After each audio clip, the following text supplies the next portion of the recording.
Corner of my eye down here on the floor of the stock exchange. So joining me now is Rebecca Walzer, president of Walzer Wealth Management. Rebecca, Happy New Year to you. It's great to see you. Happy New Year. Thanks for having me. We're happy to have you. And what should investors expect as we start officially the first week of trade in 2023?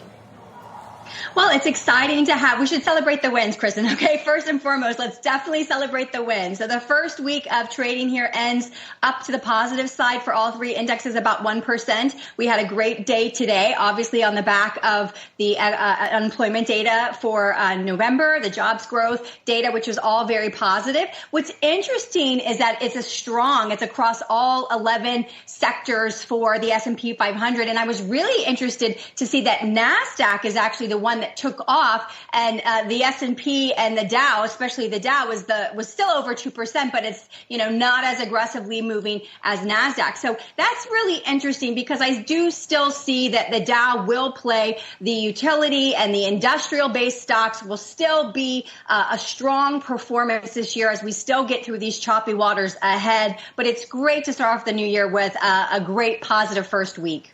It does definitely feel good. I'm just curious, Rebecca, for investors, right? How should they go about allocating their money throughout the year? Do you think it's best to really create a plan and stick to that plan, or perhaps try to buy some of the dips if we do take a turn lower?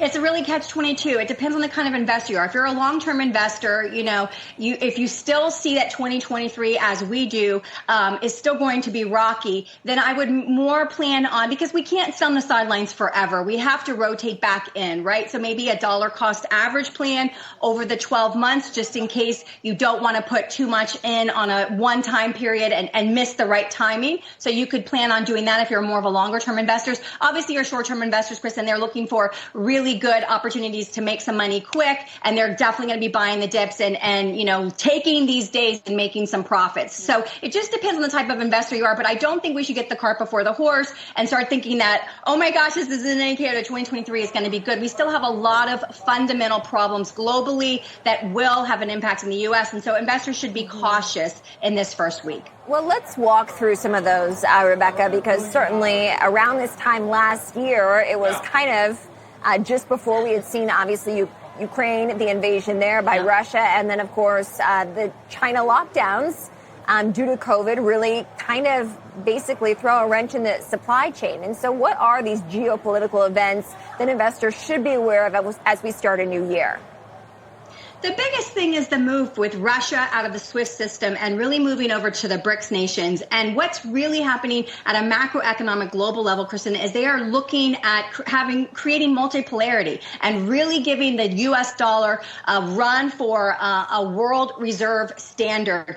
So what we're seeing is a lot of currencies starting to buy precious metals again to hard asset-back their currencies. If you look, for example, at some of the gold prices this week in different countries, it's gone, which even though we have just LBMA and COMEX, different countries have different prices for gold depending on where they are. And you can start to see that the BRICS nations moving to a hard asset-backed precious metals, rare earth minerals reserve alternative again, because you remember, Russia can't use SWIFT. So when they can't transact business internationally, they must come up with an alternative. That's the global economic underlying indicator. And that weighs heavily, I promise you, on Jerome Powell's mind. And he's looking at the U.S. and he's definitely trying for that soft landing. He's got some really good positive indicators with today's data. But I know that he's seriously concerned with what is going on with the rest of the world sort of moving towards BRICS. And specifically, we're looking at Saudi Arabia and really questioning with their realliance to China economically and militarily to Russia. It really is a concern because obviously Saudi Arabia is really economically important to the United States. Let's talk about the jobs market, too. Obviously, we did get some, very healthy data in terms of new jobs added, Rebecca, even as layoffs continue to mount here, especially in the tech sector and for some of these smaller tech startups as well. But Amazon laying off 18,000 workers. We learned that this week in terms of the jobs market and what consumers might expect. What kind of insight can you give us into 2023?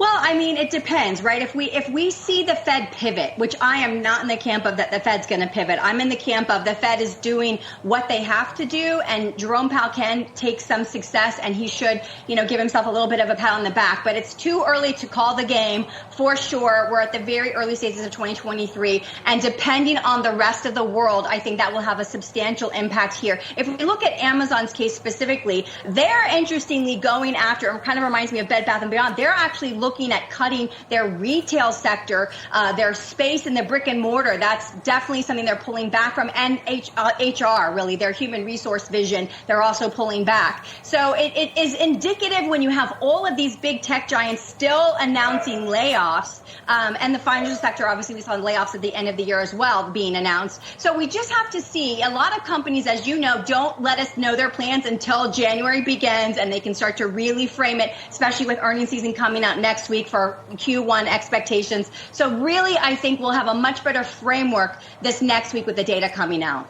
All right, Rebecca Walzer, president of Walzer Wealth Management. Rebecca, thank you as always.